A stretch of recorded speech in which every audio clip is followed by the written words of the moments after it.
Yes, absolutely. When faced with various religions, it is very difficult to influence Muslims. They are in a constant connection with the egregore. They do namaz every day and read prayers on a daily basis.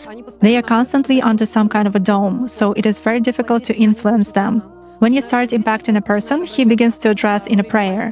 Indeed, many of them are very different from those who come to church only when everything is bad in their life.